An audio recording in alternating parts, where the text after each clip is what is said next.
நம்ம ஃபேஸில் இருக்க black heads white heads remove பண்ணுறதுல சார்கோல் பவுடர் நமக்கு ரொம்பவே ஹெல்ப்ஃபுல்லாக இருக்குங்க. இன்னைக்கு சார்கோல் பவுடர் எப்படி யூஸ் பண்ணலாம் அப்படிங்கிறத பார்க்கலாங்க. நான் கொஞ்சோண்டு சார்கோல் பவுடர் எடுத்துருக்கேன். நம்மளுக்கு வேணுங்கிற அளவு சார்கோல் பவுடரை எடுத்துட்டு அதில் கொஞ்சம் கொஞ்சமாக தண்ணியை மிக்ஸ் பண்ணிக்கணுங்க. கொஞ்சம் கொஞ்சமாக தண்ணியை மிக்ஸ் பண்ணிவிட்டு இப்போ இந்த டபுள் பாயிலிங் மெத்தடில் ரெடி பண்ண போகிறேங்க. டபுள் பாயிலிங் மெத்தடில் ரெடி பண்ணிவிட்டு அதை ஃபேஸ்க்கு அப்ளை பண்ணிவிட்டு 20 to 30 மினிட்ஸ் கழித்து ஃபேஸ் வாஷ் பண்ணோம்னா நம்மளுக்கு ஃபேஸில் நல்ல டிஃப்ரென்ஸ் தெரியுங்க. இதை டபுள் பாயிலிங் மெத்தடில் எப்படி ரெடி பண்ணலாங்கன்னு பார்க்கலாங்க.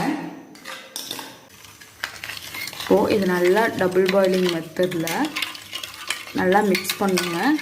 நல்லா மிக்ஸ் பண்ணிகிட்டே இருந்தோம்னா ஒரு நல்ல பேஸ்ட் கன்சிஸ்டன்சியில் வருங்க.